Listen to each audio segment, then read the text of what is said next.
ಮಳೆಯಿಂದ ಒಂದ್ ಕಡೆ ಅವಾಂತರ ಸೃಷ್ಟಿ ಆಗ್ತಾ ಇದ್ರೆ ಮತ್ತೊಂದ್ ಕಡೆ ಇದೇ ಮಳೆಯಲ್ಲಿ ಕೆಸರುಮಯ ರಸ್ತೆಯಲ್ಲಿ ರೀಲ್ಸ್ ಹುಚ್ಚಾಟವು ಕೂಡ ಜೋರಾಗ್ತಾ ಇದೆ. ಇದರಿಂದ ಸ್ಥಳೀಯರು ಆಕ್ರೋಶವನ್ನ ವ್ಯಕ್ತಪಡಿಸ್ತಾ ಇದ್ದಾರೆ. ಚಿಕ್ಕಮಗಳೂರಿನಲ್ಲಿ ಕೆಸರುಮಯ ರಸ್ತೆಯಲ್ಲಿ ಸ್ಟಂಟ್ ಮಾಡುವಂತಹ ಕೆಲಸ ಆಗ್ತಾ ಇದೆ. ಕರ್ಕಶ ಶಬ್ದ, ಕೆಸರುಮಯ ರಸ್ತೆ, ಇದರ ಮಧ್ಯೆ ರೀಲ್ಸ್ ಹುಚ್ಚಾಟ. ಯುವಕರಿಂದ ಕರ್ಕಶ ಶಬ್ದ ಮಾಡ್ತಾ ಬೈಕ್ ರೈಡ್ ಮಾಡ್ತಾ ಇದ್ದಾರೆ. ಯುವಕರ ಹುಚ್ಚಾಟಕ್ಕೆ ಸ್ಥಳೀಯರು ಅಸಮಾಧಾನವನ್ನ ವ್ಯಕ್ತಪಡಿಸ್ತಾ ಇದ್ದಾರೆ. ನೋಡಿ, ಆ ದೃಶ್ಯಗಳಲ್ಲಿ ತಾವು ಗಮನಿಸ್ತಾ ಇದ್ದೀರಿ. ಈಗ ಕರಾವಳಿ ಭಾಗದಲ್ಲಿ, ಉತ್ತರ ಕನ್ನಡ ಭಾಗದಲ್ಲಿ ಸಿಕ್ಕಾಪಟ್ಟೆ ಮಳೆ ಆಗ್ತಾ ಇದೆ. ಈ ರೀತಿ ತೋಟಕ್ಕೆ ಗದ್ದೆಗೆ ಹೋಗುವಂತಹ ರಸ್ತೆಗಳು, ಕೆಲವು ಗ್ರಾಮಗಳನ್ನ ಸಂಪರ್ಕಿಸುವಂತಹ ರಸ್ತೆಗಳು ಈ ರೀತಿನೇ ಆಗಿದೆ, ಕೆಸರುಮಯ ಆಗಿದೆ. ಅದರ ಮಧ್ಯೆ ಈ ರೀತಿ ಬೈಕ್ ಸವಾರರು ಹುಚ್ಚಾಟವನ್ನ ಮೆರಿತಾ ಇರೋದು ಸ್ಥಳೀಯರ ಆಕ್ರೋಶಕ್ಕೆ ಕಾರಣವಾಗ್ತಿದೆ.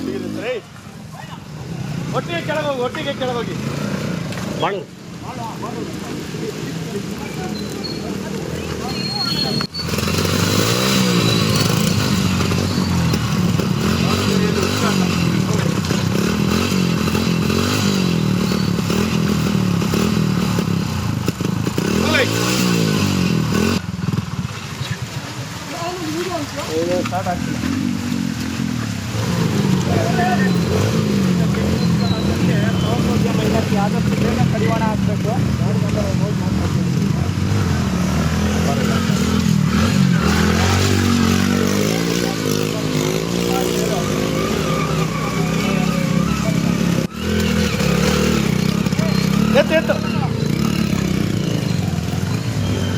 ಇವತ್ತಿನಿಂದ ಸದನ ಕದನ ಆರಂಭ ಆಗ್ತಾ ಇದೆ. ಅಧಿವೇಶನ ಆರಂಭ ಆಗ್ತಾ ಇರೋ ಹಿನ್ನೆಲೆ ಸರ್ಕಾರವನ್ನ ಕಟ್ಟಿ ಹಾಕೋದಕ್ಕೆ ವಿಪಕ್ಷಗಳು ಎಲ್ಲಾ ರೀತಿಯಿಂದನೂ ಅಸ್ತ್ರಗಳನ್ನ ರೆಡಿ ಮಾಡಿಕೊಂಡಿವೆ. ಅದರಲ್ಲೂ ಪ್ರಮುಖವಾಗಿ 6 ಅಸ್ತ್ರಗಳು ಈಗ ಪ್ರತಿಪಕ್ಷದ ಬತ್ತಳಿಕೆಯಲ್ಲಿದೆ. ಬಹಳ ಮುಖ್ಯವಾಗಿ ಮೂಡ ಹಗರಣ, ವಾಲ್ಮೀಕಿ ನಿಗಮ ಹಗರಣ, ಬೆಲೆ ಏರಿಕೆ ವಿಚಾರ, ಕಾನೂನು ಸುವ್ಯವಸ್ಥೆ ವಿಚಾರ, ಹೀಗೆ 10 ಹಲವು ವಿಚಾರಗಳನ್ನ ಇಟ್ಕೊಂಡು ಸರ್ಕಾರದ ಮೇಲೆ ಮುಗಿ ಬೀಳೋದಕ್ಕೆ ಇವತ್ತಿನಿಂದ 10 ದಿನಗಳ ಕಾಲ ಬಿಜೆಪಿ ಜೆಡಿಎಸ್ ಎರಡೂ ಪಕ್ಷಗಳು ರೆಡಿಯಾಗಿವೆ. ಇದಕ್ಕೆ ಪ್ರತ್ಯಾಸ್ತ್ರ ಅನ್ನುವಂತೆ ಬಿಜೆಪಿ ಜೆಡಿಎಸ್ ಕಾಲದಲ್ಲಿ ನಡೆದ ಭ್ರಷ್ಟಾಚಾರದ ವಿಚಾರವನ್ನ ಪ್ರಸ್ತಾಪ ಮಾಡೋದಕ್ಕೆ ಆಡಳಿತ ಪಕ್ಷವೂ ಕೂಡ ರೆಡಿಯಾಗಿದೆ.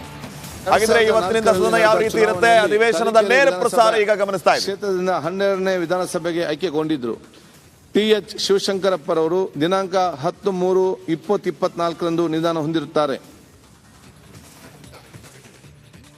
ವಾಸು ವಿಧಾನಸಭೆಯ ಮಾಜಿ ಸದಸ್ಯರಾಗಿದ್ದ ವಾಸುರವರು ದಿನಾಂಕ 25/3/1953 ಮೈಸೂರಿನಲ್ಲಿ ಜನಿಸಿದ್ದು MA ಪದವೀಧರರಾಗಿದ್ದು ವೃತ್ತಿಯಲ್ಲಿ ಕೃಷಿಕರಾಗಿದ್ದರು. 1983ರಲ್ಲಿ ಮೈಸೂರು ಮಹಾನಗರ ಪಾಲಿಕೆಯ ಸದಸ್ಯರಾಗಿ ರಾಜಕೀಯ ಜೀವನವನ್ನು ಆರಂಭಿಸಿದ ಅವರು ಮೇಯರ್ ಆಗಿಯೂ ಸಹ ಕಾರ್ಯನಿರ್ವಹಿಸಿದರು. 2013ರಲ್ಲಿ 14 ವಿಧಾನಸಭೆಯ ಸದಸ್ಯರಾಗಿ ಆಯ್ಕೆಗೊಂಡಿದ್ದರು. ವಾಸುರವರು ದಿನಾಂಕ 9/3/2024 ನಿಧನ ಹೊಂದಿರುತ್ತಾರೆ. ದ್ವಾರಕೀಶ್ ಕನ್ನಡ ಖ್ಯಾತ ಹಾಸ್ಯ ನಟ, ನಿರ್ದೇಶಕ, ನಿರ್ಮಾಪಕರಾಗಿದ್ದ ದ್ವಾರಕೀಶ್ ರವರು ದಿನಾಂಕ 19/1942 ಮೈಸೂರು ಜಿಲ್ಲೆಯ ಹುಣಸೂರಿನಲ್ಲಿ ಜನಿಸಿದರು. ಮೆಕ್ಯಾನಿಕಲ್ ಇಂಜಿನಿಯರಿಂಗ್ ನಲ್ಲಿ ಡಿಪ್ಲೊಮಾ ಪಡೆದಿದ್ದ ದ್ವಾರಕೀಶ್ ಅವರು ಸಿನಿಮಾದಿಂದ ಪ್ರೇರಿತರಾಗಿ ನಟನೆಯನ್ನು ವೃತ್ತಿಯಾಗಿ ಆಯ್ದುಕೊಂಡಿದ್ದರು. ಕನ್ನಡ ಚಿತ್ರರಂಗವನ್ನು ಬೆಳೆಸಿ ಪರಭಾಷೆಯವರು ಸಹ ಕನ್ನಡದತ್ತ ತಿರುಗಿ ನೋಡುವಂತೆ ಮಾಡಿದವರಲ್ಲಿ ಇವರು ಒಬ್ಬರು. ಸದಾ ಹೊಸತನ್ನು ನೀಡಲು ಬಯಸುತ್ತಿದ್ದ ದ್ವಾರಕೀಶ್ ಅವರು ಹಾಸ್ಯ ನಟರಾಗಿ, ನಟನೆಯ ಜೊತೆಗೆ ನಿರ್ಮಾಪಕ, ನಿರ್ದೇಶಕರಾಗಿ ಕನ್ನಡ ಚಿತ್ರರಂಗವನ್ನು ಉತ್ತುಂಗಕ್ಕೆ ಏರಿಸಿದವರು. ಇವರ ನಟನೆಯ ಸಿಂಗಾಪುರದಲ್ಲಿ ರಾಜ ಕುಲ್ಲಾ ಎಂಬ ಸಿನಿಮಾ ವಿದೇಶದಲ್ಲಿ ಚಿತ್ರಣಗೊಂಡು ಕನ್ನಡದ ಮೊದಲ ಹೇಳಿದ್ದಾರೆ. ಇಲ್ಲಿ ನಮ್ಮ ನಾಯಕರಾದಂತಹ ಸಿದ್ದರಾಮಯ್ಯನವರು ಅವರಿಗೆ ನ್ಯಾಯಯುತವಾಗಿ ಬರಬೇಕಾದಂತಹ ಜಾಗವನ್ನು ತೆಗೆದುಕೊಂಡಿದ್ದಾರೆ ವಿನ ಯಾವುದೇ ಹಗರಣದಲ್ಲಿ ಭಾಗಿಯಾಗಿಲ್ಲ ಅಂತಕ್ಕಂಥದ್ದನ್ನ ನಾವು ಘಂಟಾಘೋಷವಾಗಿ ಹೇಳಲಿಕ್ಕೆ ಇಚ್ಛೆಪಡ್ತೀವಿ. ಮೂರೂ ಪಕ್ಷದ ನಾಯಕರು ಈ ಒಂದು ಹಗರಣದಲ್ಲಿ ಭಾಗಿಯಾಗಿದ್ದಾರೆ. ಎರಡು ಸ್ಪಷ್ಟನೆಯನ್ನ ಕೊಟ್ಟಿದ್ದಾರೆ. ಇವತ್ತು ಮೂಡ ಇದರಲ್ಲಿ ಯಾವ ರೀತಿ ಅವರ ಧರ್ಮಪತ್ನಿಯವರಿಗೆ ಇವತ್ತೊಂದು ದಿವಸ ಈ ಭೂಮಿ ಬಂದಿದೆ ಮತ್ತು ಯಾವ ಕಾಲದಲ್ಲಿ ಇದಕ್ಕೆಲ್ಲನೂ ಕೂಡ ಈ ಪರ್ಯಾಯ ಸೈಟ್ ಕೊಡಬೇಕು, ಅದು ಬಿಜೆಪಿ ಕಾಲದಲ್ಲೇ ಆಗಿರುವಂತಹದ್ದು ಮತ್ತು ಇದನ್ನ ಕೊಟ್ಟಿರೋದು ಕೂಡ ಬಿಜೆಪಿ ಕಾಲದಲ್ಲಿ. ಹಾಗೆ ಪ್ರಶ್ನೆ ಮಾಡಿದ್ರೆ ಕೊಡುವಾಗ ಇವ್ರಿಗೆ ಅರ್ಥ ಆಗ್ಬೇಕಾಗಿತ್ತಲ್ಲ. ತಪ್ಪುಗಳಾಗಿದ್ರೆ ಹೀಗಾಗಿ ಮುಖ್ಯಮಂತ್ರಿಗಳು ಸ್ಪಷ್ಟನೆ ಕೊಟ್ಟಿದ್ದಾರೆ. ಮುಖ್ಯಮಂತ್ರಿಗಳ ರಾಜೀನಾಮೆ ಕೇಳೋದು ಕೇವಲ ಇದೊಂದು ರಾಜಕೀಯ ಸ್ಟಂಟ್. ಇದು ಸಿಬಿಐ ಕೊಡಬೇಕು ಅಂತ ಆಗ್ರಹ ಮಾಡ್ತಾ ಇದ್ದಾರೆ. ಇವರು ಹಿಂದೆ ಸಿಬಿಐ ಅಂದ್ಮೇಲೆ ಇವ್ರು ಯಾವಾಗ ಕೊಟ್ಟಿದ್ರು? ಇವ್ರ ಸರ್ಕಾರಗಳಿದ್ದಾಗ ಸಿಬಿಐ ಅಂದ್ಮೇಲೆ ಕಾಂಗ್ರೆಸ್ ಬ್ಯೂರೋ ಆಫ್ ಇನ್ವೆಸ್ಟಿಗೇಷನ್ ಅಂತ ಇದ್ರು. ನಮ್ಮ ಸರ್ಕಾರ ಇದ್ದಾಗ ನಾವು 7-8 ಕೇಸ್ಗಳನ್ನ ಇವತ್ತು ನಾವು ಸಿಬಿಐ ಕೊಟ್ಟಿದ್ದೀವಿ. ಇವರು ಒಂದೇ ಒಂದು ಕೇಸ್ ಇವ್ರು ಸಿಬಿಐ ಇವ್ರು ಕೊಟ್ಟಿಲ್ಲ ಇವತ್ತು ದಿವಸ. ಈಗ ಸಿಬಿಐ ಬಗ್ಗೆ ಮಾತಾಡ್ತಾರೆ. ಈಗೇನಾಗಿದೆ ತಮ್ಗೆ ಗೊತ್ತಿದೆ, ಈ ಇಲೆಕ್ಟ್ರಲ್ ಬಾಂಡ್ಸ್ ನಲ್ಲಿ ಚಂದ್ರಚೂಡ್ ಅವರು ಮೊನ್ನೆ ಏನು ಈ ಸಿದ್ದರಾಮಯ್ಯ ಸರ್ಕಾರದ ವಿರುದ್ಧ ದೋಸ್ತಿಗಳು ಜಂಟಿಯಾಗಿ ಹೋರಾಟವನ್ನ ಮಾಡ್ತಾ ಇರೋದು. ಸರ್ಕಾರದ ವಿರುದ್ಧ ಹಗರಣಗಳ ಅಸ್ತ್ರವನ್ನ ಪ್ರಯೋಗ ಮಾಡೋದಕ್ಕೆ ಎಲ್ಲಾ ರೀತಿಯ ಸಿದ್ಧತೆಯನ್ನ ಮಾಡಿಕೊಳ್ತಾ ಇದ್ದಾರೆ. ಮೂಡ ವಾಲ್ಮೀಕಿ ನಿಗಮ ಹಗರಣ ಖಂಡಿಸಿ ಧರಣಿಯನ್ನ ಕೂಡ ಮಾಡಿರೋದು. ವಿಧಾನಸೌಧದ ಮೆಟ್ಟಿಲ ಮೇಲೆ ಕುಳಿತು ಮೈತ್ರಿ ನಾಯಕರು ಸರ್ಕಾರದ ವಿರುದ್ಧ ಹೋರಾಟವನ್ನ ಮಾಡ್ತಾ ಇದ್ದಾರೆ. ದದ್ದಲ್ ಹುಡುಕಿ ಕೊಡಿ ಅನ್ನುವಂತ ಘೋಷ. ಈಗ ಸದ್ಯಕ್ಕೆ ದದ್ದಲ್ ಸೆಷನ್ಗೆ ಬಂದಾಗಿದೆ. ಈ ಕಡೆ ಪ್ರೊಟೆಸ್ಟ್ ಕೂಡ ಮುಗಿದಾಗಿದೆ.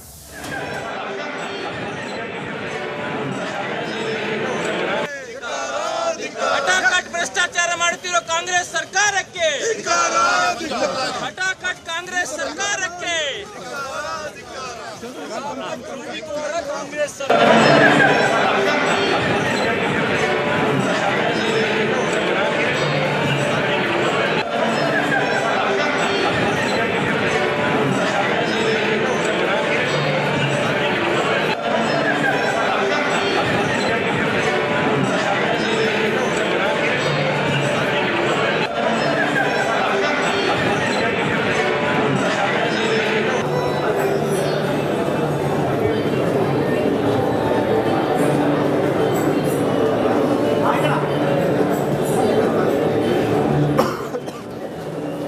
ತಾವು ಗಮನಿಸ್ತಾ ಇದ್ರಿ ಯಾವ ರೀತಿ ಬಿಜೆಪಿಯ ನಾಯಕರು ಸರ್ಕಾರದ ವಿರುದ್ಧ ಆಕ್ರೋಶವನ್ನ ವ್ಯಕ್ತಪಡಿಸ್ತಾ ಇದ್ದಾರೆ. ಪ್ರತಿಭಟನೆಯ ಮೂಲಕ ತಮ್ಮ ವಿರೋಧವನ್ನ ವ್ಯಕ್ತಪಡಿಸ್ತಾ ಇರೋದು. ಮುಖ್ಯವಾಗಿ ಸರ್ಕಾರದ ವಿರುದ್ಧ ಹೋರಾಟ ಮಾಡೋದಕ್ಕೆ ಅನೇಕ ಅಸ್ತ್ರಗಳು ಈಗ ಪ್ರತಿಪಕ್ಷದ ನಾಯಕರಿಗೆ ಸಿಕ್ಕಿದೆ.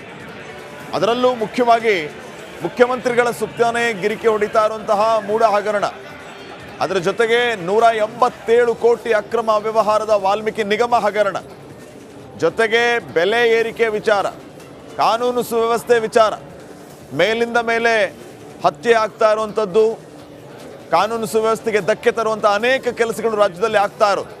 ಇದರ ಜೊತೆಗೆ ಬೆಲೆ ಏರಿಕೆ, ಹಾಲಿನ ದರ ಏರಿಕೆ ಮಾಡಿದ್ರು. ಈಗ ಸದ್ಯದಲ್ಲೇ ಬಸ್ ಪ್ರಯಾಣ ದರವನ್ನು ಕೂಡ ಹೆಚ್ಚಳ ಮಾಡ್ತಾರೆ ಅನ್ನೋಂಥ ವಿಚಾರ ಇದೆ. ಹೀಗಾಗಿ ಈ ದುಬಾರಿ ದುನಿಯಾದ ವಿಚಾರಕ್ಕೆ ಸಂಬಂಧಪಟ್ಟಂಗೆಯೂ ಕೂಡ ಬಿಜೆಪಿ ಅಸ್ತ್ರವನ್ನಾಗಿ ಮಾಡಿ ಪ್ರತಿಭಟನೆ ಮಾಡ್ತಾ ಇದ್ದಾರೆ.